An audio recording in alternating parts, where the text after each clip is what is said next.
Yeah, I'm Rod Perry, and I'm one of probably only 4 people left that can authoritatively. Might want to. Okay, how's this? Is this better? Try it just in the volume. Okay. How? That's good. You have the button pressed in? Oh, There you go. there we go. Got to press the button down. All right, there we go. Yeah, I'm Rod Perry. They've asked me if I'll speak a little bit on the Iditarod. I guess I can assume that most people who would book a trip on the Alaska Railroad probably know what the Iditarod is and what it's all about. Of course, it's a 1,000-mile plus sled dog race to know. That's been called the last great race on Earth. And there are about 4 of us left alive now that can authoritatively talk about how the race began. And there are just 13 of us left who ran the first Iditarod. Of the 13, some of the guys just came in out of the bush to run a race. They weren't anywhere near aware of what went on behind the scenes to put it on. The first Iditarod didn't have much more in common with today's Iditarod than the Lewis and Clark expedition had with an auto race over the interstate along the same route today. They're just night and day different. Way wilder, far more daring, far more dangerous. The race was the brainchild of Joe Reddington Sr. of Knik, a homesteader that lived there. And he had homesteaded right beside the old historic Iditarod Gold Rush Trail. The trail that led from the Cook Inlet country to Iditarod, the last of the great gold strikes in the north. He was approached before the 1967 Alaska centennial of its purchase from Russia to hold a short race over a nearby section of the Iditarod near Wasilla. The race was a phenomenal success, and Joe thought that he could build upon that and hold an even better one the next year. He tried.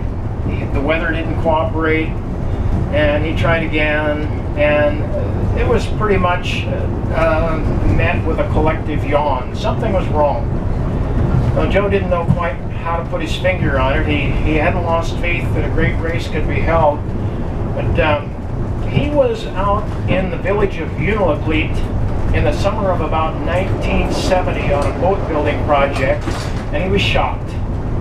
He went around the town. He hadn't been there. It's his favorite Eskimo village. He went around the town to renew old acquaintances, and instead of being met at each home by a team of howling, barking huskies, he was observing a shiny yellow machine, no dogs. The dog teams had virtually disappeared from Bush, Alaska overnight with the coming of the snow machine. So he was saddened. It didn't dawn on Joe at all that he could do a thing about it. But as time went along, pretty much following that little bit, whoops. Sorry. You're okay. That was me. Okay, as time went on, Joe, sorry, Joe thought, Sorry. all of a sudden, you know, the thought came to him, the old timers never ran 25 miles of this trail and came back and held a banquet celebrating it. They were bound for the Susitna country, the vast Alaska range, the great interior, and the Yukon River, and on and on. So Joe started thinking about a long race, and then a side thought hit him. Who is going to be better initially at a race like this than the natives? He figured at first at least they're going to dominate, and that will put a spirit within them. Not everybody's going to get rid of their snowmobile and go to a dog team, but here and there would be a dog team, you know, maybe one in each village or something, and that a little semblance of that signature part of their culture would be kept up. So then he also had always wanted to get the Iditarod installed as part of the National Historic Trails system. And so the three-part goal of the first Iditarod was, number one, hold a dog race, a long race over the old trail. Number two, save the sled dogs. Number three, get the trail system recorded in the national trail system. So this was such a shocking departure from normal sled dog racing, which was short dashes around town over manicured trails, that it was met by the sled dog racing establishment with extreme scorn, ridicule, and resistance. And hardly anybody believed it could be done. They didn't believe it could happen. It was a monumental undertaking. If you think about it, today's Iditarod has a budget in the millions, in the low millions, but in the millions, to put on a race like that.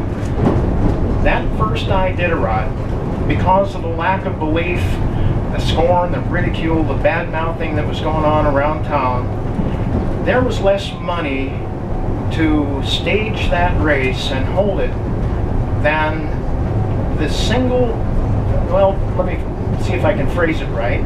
You take the person today that runs the race, puts more money into his individual operation than we had to stage the entire Iditarod race at first.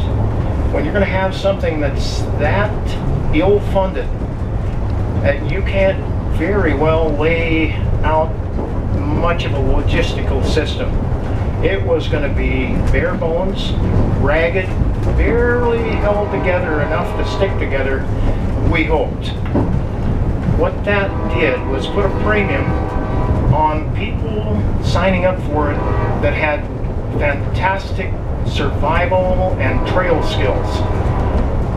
And so the word went out. First of all, the rumors rode the winds in that fall and winter of 1972-73, these whispers of this outlandish plan for a great race across Alaska over the old historic Gold Rush Trail. And letters began to go out to individuals known to possess a dog team and a thirst for adventure. Then on the walls of village post offices, roadhouses, village general stores, these simple posters appeared proclaiming this great race. And I'll tell you, red-blooded men had come by and look at the lines, their pulses would quicken. So who came forward to run it? There were people like myself that could no more turn away than turn down their next breath. And I'll tell you what it was. It wasn't like today where somebody sees this Iditarod race, they've grown up with it, they've observed it for years, they think, I'd love to get into that, I think I'm going to get me a dog team and start preparing. Back then there was no getting ready, you had to be ready. So the field was drawn from the ranks of the ready. Miners, trappers, prospectors, big game guides, McKinley Mountain guides, and others used to harsh bush life, bush pilots, commercial fishermen, and most notably of all, the last of the great Indian and Eskimo dogmen. The rest of us were tough to kill. Those guys were almost impossible to kill. Of course, they could meet with an accident out there, go through the ice, be swept under, and they'd perish like anybody else. But you weren't going to kill them by any gradual starvation, freeze to death type method. So we came together, and we knew that we were in for the adventure for the ages. It was going to be, it was just a plunge into the unknown. That old route had not been traveled for over half a century. Nobody knew what was out there. And so we, like I say, we knew we were going on an adventure for the ages, but what none of us could foresee, that we couldn't see the bigger picture. What actually we were doing was no less than catching lightning in a bottle. today the Iditarod race is Alaska's most internationally famous annual event. The word Iditarod is Alaska's most marketable single word. It's a multi-million dollar business for Alaska. It provides so much for the Alaska spirit. And it just provided a tremendous lifestyle, various industries for different people. It's an amazing spectacle that goes on.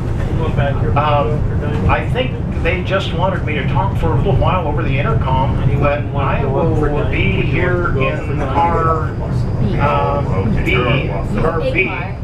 And I'd be just happy if anybody that wants to come back and talk Iditarod, talk about the adventures on the trail and so forth. And I have 2 more copies of the book that I have authored called Trailbreakers, Pioneering Alaska's Iditarod.